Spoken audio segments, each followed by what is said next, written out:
Amin and I start this podcast talking about freedom and how different people experience it in different parts of the world, and it's a thoroughly interesting point to consider. What do you think freedom is, and how do you exercise it?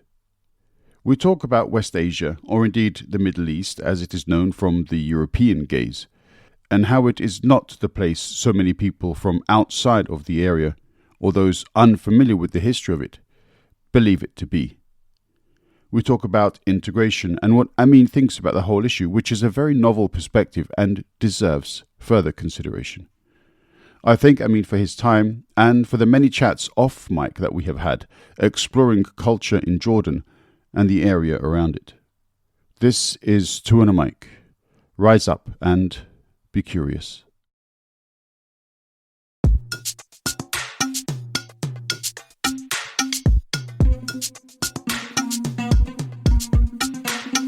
Dung weche pek kod welo mabiro e TwoandaMic.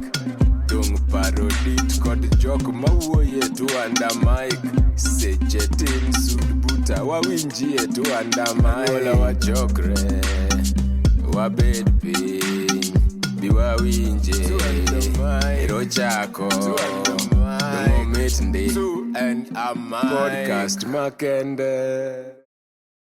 I'm very happy to say that I'm finally, because we've tried to get this episode on the road now for over a year, I think, I'm joined by a very good friend, Amin. Amin, how's it going? All good, Zach. Happy to finally be here. Yeah, it's amazing, isn't it? Because time just flies, because we've really wanted to have this chat for a long time from both sides.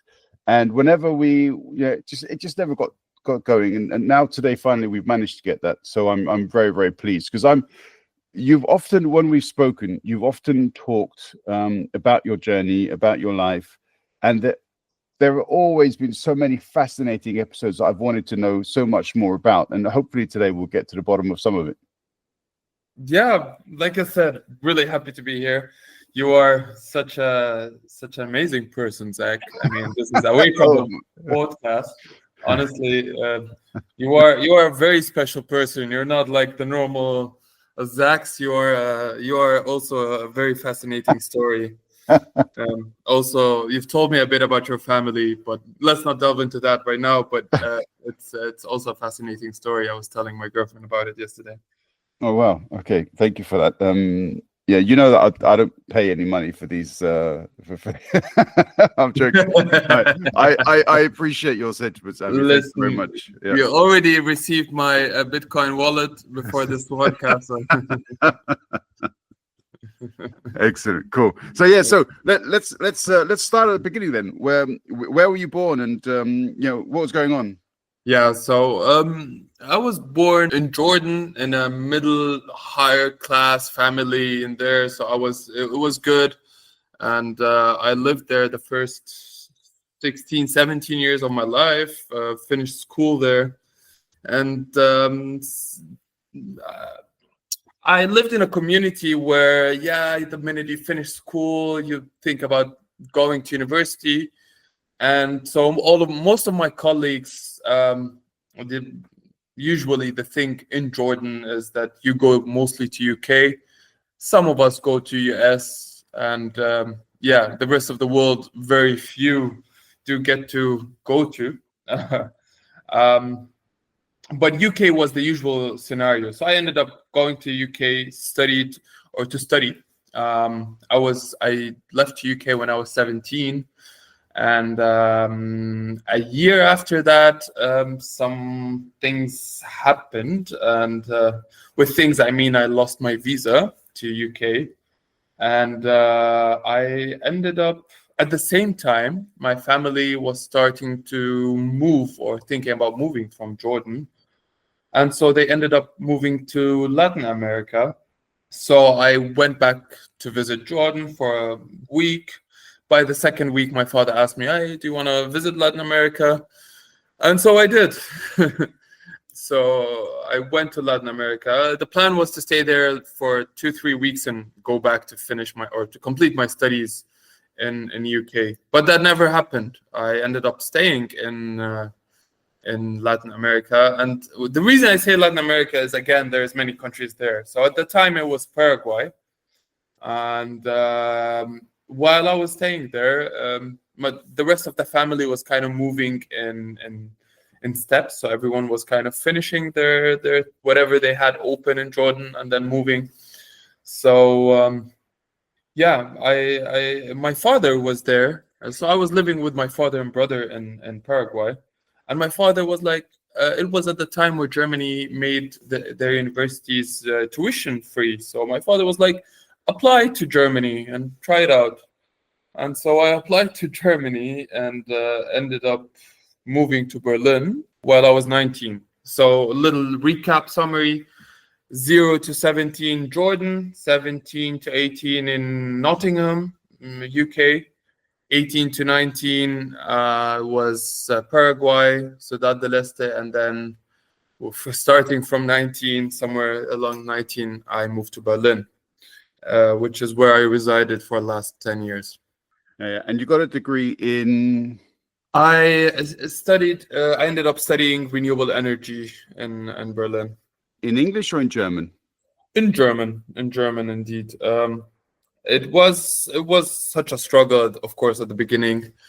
Arriving here as a little kid, I still thought that, hey, my experience in Latin America and my experience in UK kind of prepared me for this, so I wasn't really scared. But still, Berlin was very different in all senses. It was a new language, it was a new culture, and being from an Arab origin, I never really cared about the rules, so respecting the rules was also it was a weird concept to me at the beginning. That sounds decidedly rebellious. As in, but when you say you never really followed the rules, are we talking about like traffic lights? Are we talking cycling rules? What kind of rules are we talking about? I would say just a broader definition. The rules was always like a suggestion. It was never like a rule.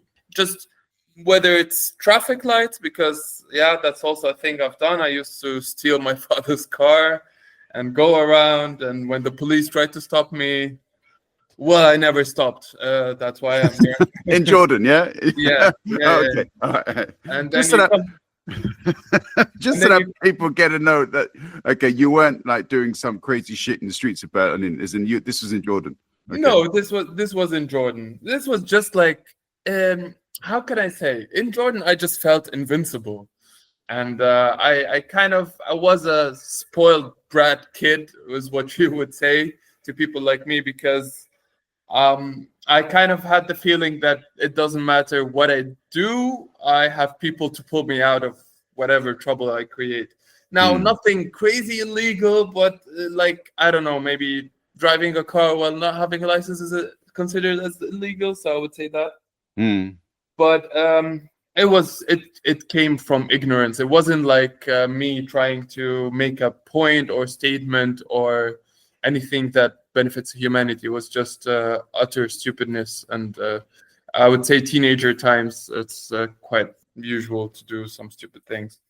Yeah, I mean, this is something which I really enjoy talking about with you. And also other people who have grown up in the Middle East in different countries. So my dad grew up in Beirut in Lebanon until the age of 26, 27. And some of the things that my dad tells me about that he did with his friends, I would never think about doing. And I was born in London. I grew up in London. I've lived in Italy. I've lived now for the last 12 or 13 years in Germany. And so I have always felt myself to have lived a free life. But when I used to listen to some of the stuff that my dad did, I would think to myself, okay, so there was no law, were there no police officers in your way? And obviously I've been to Beirut, so I know that there is a law. I know that there are police officers, but this concept of freedom is completely different. It's considered in a different way in some parts of the world than in others. Definitely. I mean, I'm trying to think of good examples for this, but being maybe loud and expressing yourself, and for example, going to my nephew's graduation and shouting from the top of my lungs is probably annoying for the people around me. But in Jordan, it's still considered my freedom to support my nephew and kind of show my presence there somehow. It could be considered in Germany as something that's maybe not respecting the other's private sphere and everything, but in Jordan it'll be like kind of cheering, and it belongs. It's culture at the end. Yeah. And when it comes to rules in the Middle East, rules are there, but they're more like a suggestion. Like this is the blueprint. You can follow it, but you can get also creative. I mean, it's not written anywhere, but that's how the people handle rules in general. I'm trying to think of similar situations that may be the case also in Europe, for example, which I'm more familiar with than other countries.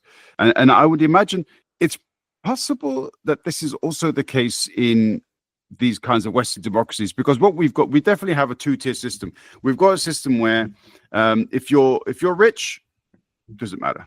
You probably, you can buy your way out of problems. You've got, I don't know, police officers or police captains or lawyers or judges in your pocket and so on. I mean, I know when I was in Italy, there were like local newspapers. If something happened to me, my name would be all over the pages. Yeah. But if it happened to one of the prominent family's kids, at most you'd see their initials and nothing else, and also in the UK, there are lots and lots of, I should say, crimes or misdemeanors or whatever. But the way you get out of it, if it's a fine, if you can pay a fine to remove yourself from any kind of liability, then that's not a crime for rich people because they can pay that off. But it's a crime for poor people because they can't pay that off. Yeah. So I think there are similarities in the Western system. We're just not aware of it to what you're saying, because what you're saying is, yeah, you could do whatever you want, and more or less, there's a creative way out of it. You're speaking about the times of the Middle East, right? Yes. Yeah. I mean, it is. I would say this is universal. If you have money, then you can buy yourself out of trouble. I've heard this sentence from an English guy once. He was like, if you go to Thailand, you can do whatever shit you want to do as long as you have cash, and it stayed with me. But in the Middle East, I would say this is more or less universal. This is the capitalist world where we live in, where at the end of the day, money rules. There are some rules here and there, but money overrules everything. And as sad as it is how the world turns today. And yeah. And I just want to say that it's similar also in the UK and in the other European nations that I know, because those who have money find a way to get themselves out of trouble. Yeah. It's always like that. There's levels to this game. I mean, not this game, but I mean money in general. Some people seriously worry about daily food, and some people worry about jet fuel. And each one in their own respective world, they're both complaining about something. But yeah, it's crazy how levels work and how inequalities. Inequality. Thank you. Yeah. Yeah, I find it fascinating, because what it also points out, as much as there are differences, of course there are differences between cultures, between traditions, between the ways of doing things from the Middle East, which I've also heard, I've read recently being described as West Asia, which I think is fantastic. And there are the differences with the West, shall we say, in general, Europe and further afield, but there are also these intriguing similarities. The way the wealthy elites within society have always managed to find a way to bend circumstances to suit them, and that is universal, no matter where you are. Yeah, you called the Middle East West Asia a second ago. I read this just a few days ago. I read this from a woman, a young lady she's a political analyst from Beirut, and she said the West calls this place the Middle East. We call it West Asia, and I thought that was fantastic. That is fantastic, because the Middle East is the Middle East out of European perspective, but. Yep.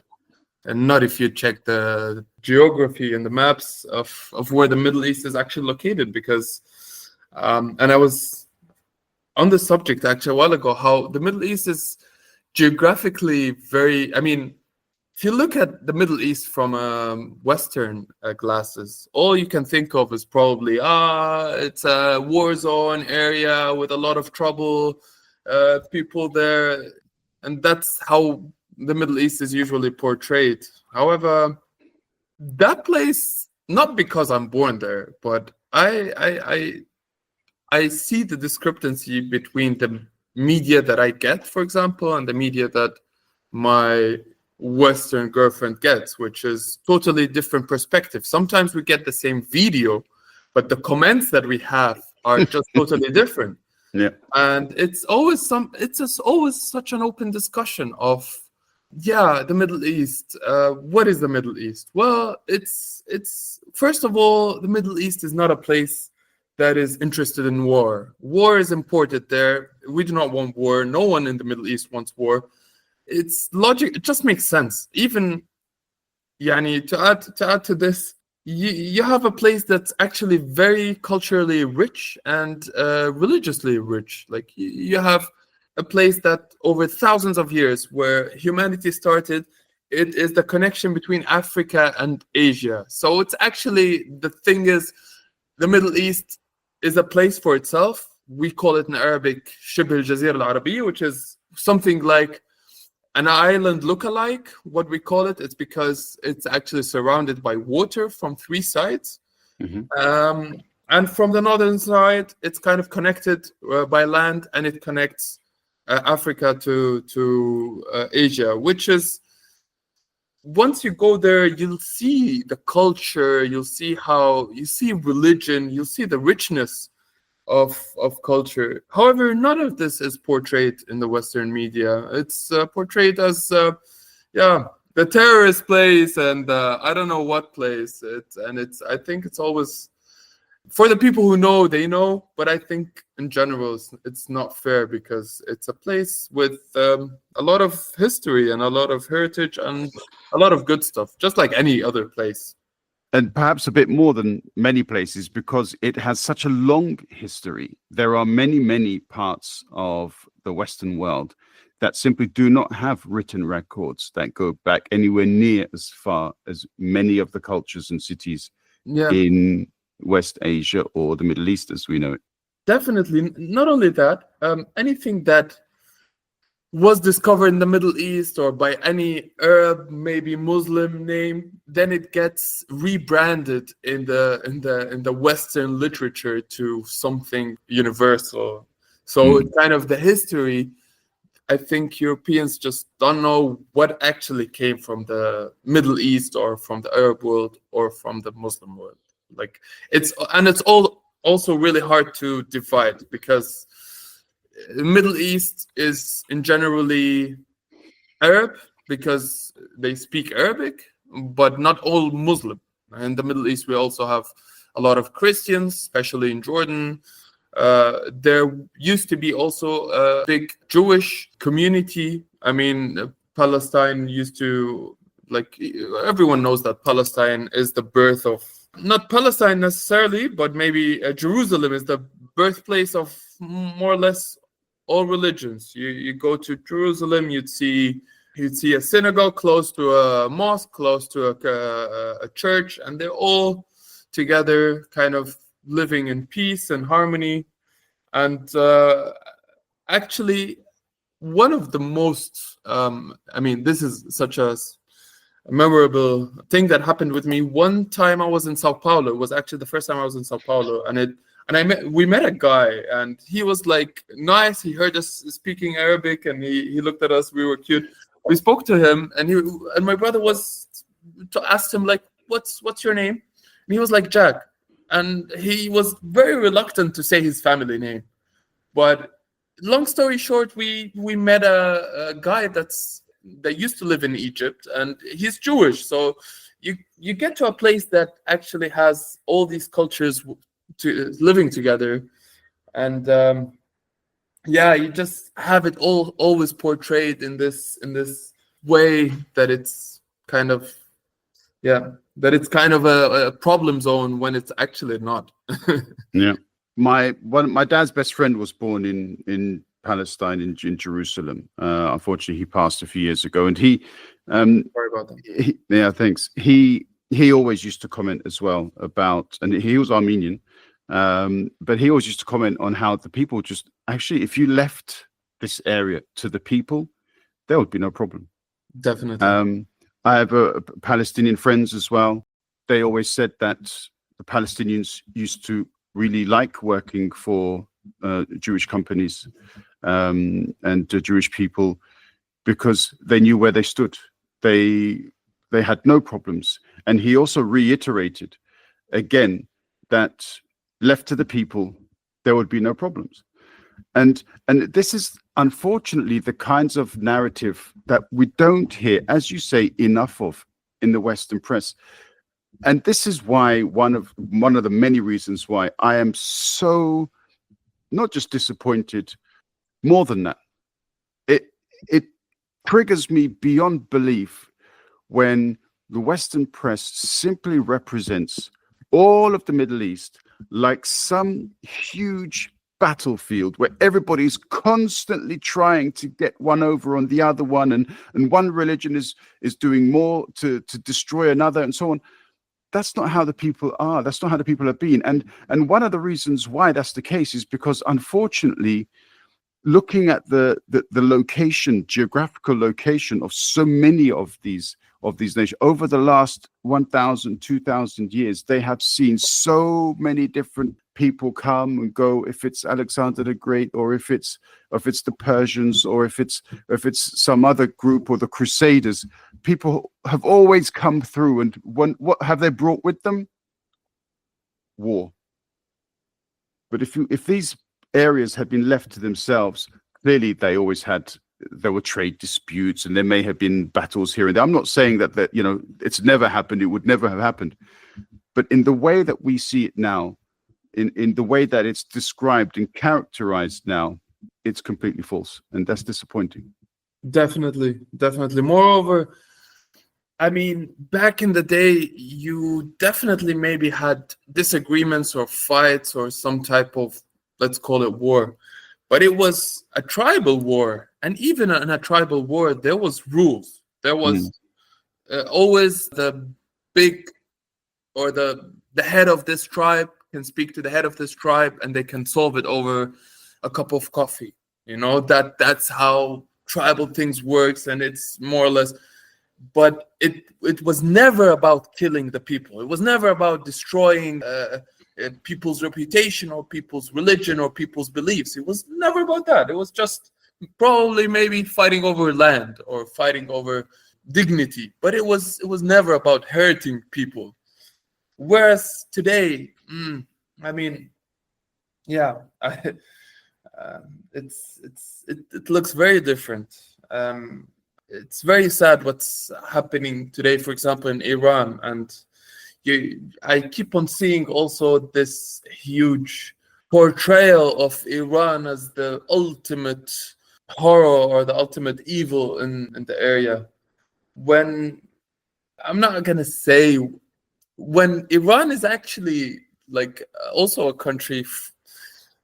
I got to find out that Iran is actually the oldest country as of today. If you go back into the history, you have the oldest city is probably Damascus in Syria, but then the oldest country that we have today is Iran. And it's just I would say a shame to see how the culture is portrayed, and how wars are starting out of basically thin air. And Iraq is also a country with a lot of history, all wiped out. I mean, there's nothing. I mean, the amount of heritage that was destroyed there through war, there's nothing more to see. I don't know how far is it, like if there's anything maybe salvageable, but in general, a lot of history has been also destroyed and is still going through this. I'm happy and I'm glad that at least my country is kind of going, like it was always kind of peaceful and it was always safe, and I hope it stays like that.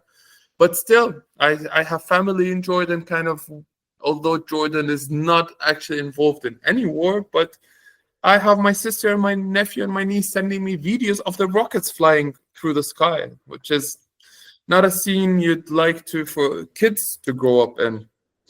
And then you wonder 10, 20 years ago, why is this generation aggressive, or why is this generation maybe distorted? I mean, we're growing up in very different conditions to the European conditions. I come to Europe and I get preached about European values and about safety and about human rights, whereas I always find it's a one-sided conversation. It feels like, sure, these values exist, but they exist within Europe. You go outside of Europe, and the way how things go here is like, it's not that we don't care what happens there. We do not feel connected to the people there, so it doesn't matter that much. And so always when it comes to human rights, I feel this hypocrisy in the conversation that, yeah, this is true, but this is true in Europe, and for the Middle East, it's already a war zone. Well, what are we going to do anyway? No, it's not a war zone. It's not already like that. It was never like that. Go back to the history. Sure, over the last 80 years, maybe it had a lot of trouble, but that is for a reason, and that is because oil is in the Middle East. Before that, we actually lived more or less in peace. Yeah, but also there's reasons for that. We share a language, we share a culture, and we share religion, the majority, and that makes it kind of easy. But again, this is not portrayed in Western media this way at all. No, it's not. And unfortunately, if people really want to go and find out about the different histories, the different ways in which cultures have emerged over time, the way the nations in the Middle East have emerged, the way these borders were created, the way that the interactions between East and West came about, people would have to do so much reading. And unfortunately, it's far easier for them to simply listen to modern, unfortunately, in many ways, prejudiced propaganda and just simply believe what they see today without having any need to reflect upon what used to be. And as lazy as that is, I mean, you and I, we've spoken many times about work. We've spoken many times about how modern life simply just doesn't give people time to be able to scratch their heads sometimes and make sense of their own lives. So without trying to justify in any way right-wing extremists, traditionalists, ultra-conservatives, and so on. But I understand an element of laziness. However, what I don't understand is hatred. If I feel myself having or developing a dislike for someone or a culture, then I have to take a time out, and I have to reflect, and I have to go and learn. Because if this situation has provoked such an intense emotion within me, I cannot simply allow that emotion to develop on the basis of second, third, and fourth-hand information. I have to go and read about it. I have to go and understand what is the basis of my issues with these individuals. And then once I have found out what the history is, and if I still feel that way, fair enough. For example, the Ottomans, what the Ottomans did to the Armenians, but on top of that, what the Ottomans did to almost every single nation which they overruled. Jordan included, by the way. Indeed, they ruled over. Indeed, Jordan too, Syria, Lebanon, and all of these areas. The things that they did, hateful. So, do I have a right to hate the Ottomans? I believe I do, but I know a bit about that. Whereas other people, they have zero concept whatsoever about the Middle East, not even about Islam. They have zero concept, but they have this. It's so easy for them to be prejudiced against them because that's all they've been told to do. And in these conversations, you have to wonder, where does this come from? What's creating this? What's the driver for this? And I always believe in this ancient war strategy saying, which says divide and conquer. And this is what has always happened. So you have a scenario between India and Pakistan where an English guy comes, draws the border between them, and it was actually a one country. They were like, okay, we move all the Muslims here, all the rest up there, and then they always do the same thing, which is somewhere along the line they give one part wrongly to the other, and then a decade conflict, or like more than a decade, a century long conflict kind of begins and starts, and then I mean, it's the same scenario happening over and over again. Unfortunately, history is also written by the winner, and that kind of gets to dictate, unfortunately, how the things will be read. And just like you said, laziness, I do understand, but having prejudice is I do not understand. You get to be mad, for example, in your example about the Ottomans, but you cannot blame every Turkish person today you see about what happened, because they do not have anything to do with it. And absolutely not. In fact, I'm always very, very, very attentive in the way that I communicate, and you know that I'm like that generally. I know. Whenever I refer to these kinds of scenarios, I always refer to governments and government policy. I have no problem with individual people, unless, of course, they are genocide deniers, or unless, of course, they are fueled by hatred, in which case I draw a line. However, if we're engaging in a normal conversation, I respect all these cultures, but I cannot respect any government whose policy is based on destroying another culture. Absolutely. And maybe I could take a good takeaway from what you said, which is, I mean, this war I know that there's a lot of Armenians that came to Jordan. They brought also the Armenian culture with them. They brought the Armenian sucuk also with them, and a lot of and also some Armenian names. So in like we do have this minority, and again, unlike maybe in Europe, we do like them, and we do not only like them, we do cherish them. Like they get to live their culture in Jordan also. And you see the Chechen dance also all over Jordan, and Chechen science, because they also came at some point from a certain struggle. And everyone is just living in some sort of harmony. There are problems. I'm not saying that the culture is perfect. It's not. It has its mistakes, like every other culture. However, there is this unity. It feels like a we. It's not like a I and you and we. But and this is kind of something that a bit fails in Europe, and you see it. You see it in how Germany has. I don't know how to say this very softly or in the best way possible, but you see how that there is a segregation maybe in the culturally. You see that the second generation Arabs and Turks, they do have their own communities here, maybe because the value system is not the same. I do understand that. However, those people are born here, they grew up here, they speak this language as their mother tongue. However, they never feel the right, or they never feel like they're at home.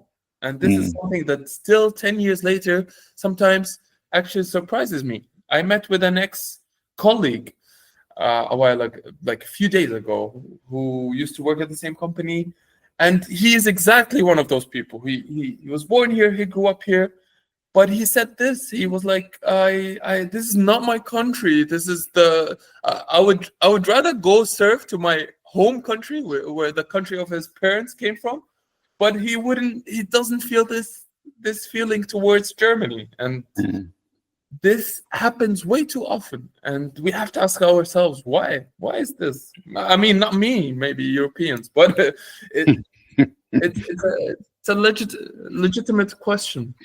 Definitely, and in fact, we also wanted to talk about that, because we wanted to talk about how you've experienced integration within Germany. I was born of immigrants. I was born in London, but my parents were immigrants, so I was born British. Then I moved to Italy, so I was an immigrant in Italy, and then I moved to Berlin, and now I'm an immigrant in Germany. So I can see different perspectives in all of these situations, and I feel in the three realities where I have existed directly, Britain, Italy, and Germany, I can say that integration as a policy either has failed dramatically or was never really seriously considered. Okay. Here's the thing when it comes to this subject. A little background story. For people who do not know this, the Middle Eastern culture, or maybe the Muslim culture, is very, very different to the way things get done in Europe. And in general, you don't even need integration. Like I know many Arabs that went to Brazil and Latin America and Chile. They didn't need integration there. Why? Because the cultures, I don't want to say harmonize together, but work together to some point. However, you get, and let's take Germany here as an example. Here you get to a culture that is seriously different in every way, shape, or form. And so I am not a big fan of the word integration, because I think it sounds like a person needs to study something to be able to deal with human beings, which is not the scenario or how things should be. Mm-hmm. However, there is an actual need, because I really believe there's like huge differences between both cultures. Having said that,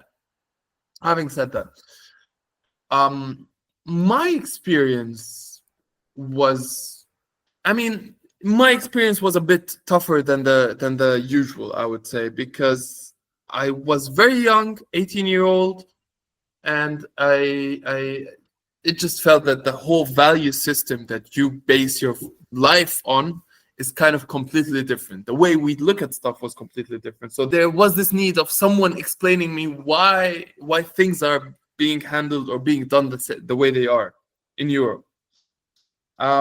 However, now moving to the point of integration, has it worked really? I don't think it's more integration. I think it's more, okay, we have people coming here. How do we get them to be, I don't want to say successful, but I would say functional. So that's what integration, at least the way Germany looks at integration, is. It's just, we have 1 million people coming here. Okay, how can we get the best out of them? We need some sort of integration course, which is more or less them getting to know the language, them understanding how we do stuff here, and then them abiding by these rules. It's not a we work together. It's more of a I saved your ass from war, and then you have to now play by my rules. And that's, I think, what is happening here. It's coded in a word which is beautiful, integration. However, when you go down to it, it is just like I explained. It's definitely, because I took the same tests that all people have to take when they wish to go through the process of becoming a German citizen. Einbürgerungstest. And so I did this, and a lot of the questions for me were just silly, because this is stuff that basically I grew up with in the UK. So it's very much, as you say, there's a European person's perspective represented within all of the material that you have to look at. I'm a critic of integration. I think integration is exactly as you say, a two-sided deal. I think that the host nation has, of course, its laws, it has its principles, and it should, in my opinion, correctly enforce all of those things, and should encourage people to learn and follow those laws. If people commit crimes, doesn't matter where they're from, they should be treated in exactly the same way, because that's what the laws of the country are. But with regards to facilitating that process of how does a person join within the fabric of society without losing their identity, without forcing them to sacrifice their own principles and beliefs, respecting all of those differences, and at the same time giving them opportunities to thrive and succeed. I think that is fundamental within the process of integration. This is like the oldest capitalist system, isn't it? You take a bit, but you have to give a bit. Yeah. You always have to have that kind of a deal. And I feel, as you say, the deal that is currently on the table is extremely one-sided, especially to the poor people who come. If you turn up to Germany and it's quite clear and you've got a bucket load of cash in the bank, then obviously a lot of things are much easier for you. You don't have to worry about that. But most people, unfortunately, they don't arrive in Germany with that kind of cash. And so therefore they got to go through the more difficult process. It's a very challenging situation, and it's not designed to succeed. And that, I feel, is also what you're talking about when you said before, divide and conquer. It seems as though they want there to be failure at home so that they can justify their aggressions abroad. Yeah, yeah. And Zach, my father says this about politics. He says that politics is the art of possible. What can you make possible? And it's how and it's how politicians, they want to achieve a certain goal, so they create a problem with which the solution is their goal. and it's like that. However, again, to some point you cannot blame Germany, because they are trying to do it correctly, or they are trying to learn from their mistakes, the one that they did when they got this huge wave of what they call it in German Gastarbeiter, or guest workers, and they never integrated them. So there's a bit of anger towards this still 50, 60, 70 years after. And I think they tried to kind of learn from their mistakes. However, it was, just like you said, it was done in a very German way. It didn't take into perspective how those people who came here, what would they think? How could we draw the most benefit out of this for both sides? It was more of a system that created, that kind of gets people more or less, yeah, this is the beginning of the line for you to get integrated with the fabric of society. So here's the beginning of the line. You can continue the road by yourself.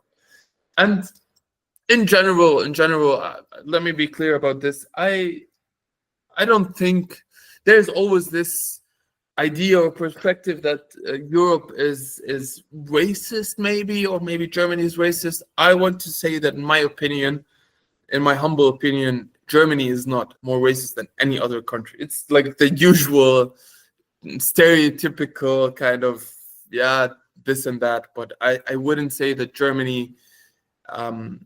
I've been met and welcomed by incredible people here who were actually really, really friendly, and I would say they opened their arms to a person that is very different. And when you think about fear from immigrants, it's not fear from immigrants. This stems from ignorance, or just actually not knowing what the other person is about, and so this integration happens both ways. And I would say, in general, Germany was hard to get along with the rules. However, once you have achieved that leap, once you get to know the rules, once you get to the point where you're functioning, I wouldn't say like world after that or life is comfortable, it's nice, it's you get along good after that.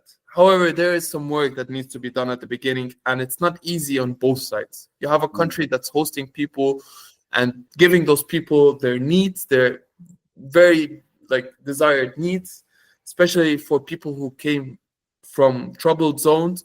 Those are people who are also traumatized. Those are people who are carrying a lot of weight with them, whether it's physical, whether it's mental, whether it's what they lost, whether it's how their life looking. So you have people who are not easy to work with, and you have also a country which is also trying to do the most for them. So in general, all in all, it's not a bad scenario. As a humanity, we are functioning. However, there are some points that could be improved, definitely. Maybe just to lift up the conversation and maybe take it into a good place, because I don't just want to talk about the negative. There are also a lot of positives and a lot of things that Germany did in a good manner. Yeah, no, I feel that. And obviously for me as well, having moved to Germany, I've, from a very different reality, of course, I felt welcomed as well. In the same way, I've I've never felt any kind of animosity towards any group within Berlin or in any of the places that I have visited. As you say, there are prejudices, or there are groups of prejudiced people in Germany in the same way that there are those very same groups in other countries too. I am, however, very encouraged by Germany's constitution. I think the German constitution holds sacred within it a lot of the principles of human rights, which makes it very difficult for these kinds of groups to really push forward with their racist and prejudiced demands. And I'm really encouraged by that. And I think a lot of other countries, European and otherwise, would do well to accept and really try to put into practice human rights. And one of those countries that I would recommend that would try to do that would be the USA. So I think Germany, as you say, is very much at the lead of those Western countries, troubled in many ways with their problems, but is definitely better than many others. So yeah, and of course I'm encouraged by it because it also gave me the opportunity to meet individuals such as yourself, and I do like. We always have very good conversations whenever we meet, and yeah, I've enjoyed another one today, and I thank you, Amin, for finally finding the time and making yourself available, and I hope that this won't be the last time. Thank you, Zach, for the invitation, and it was such a pleasure talking to you, and we have to do this soon again. Definitely. Thanks a lot for your time, and I look forward to seeing you soon. All the best. Thank you, stay safe. Thank you.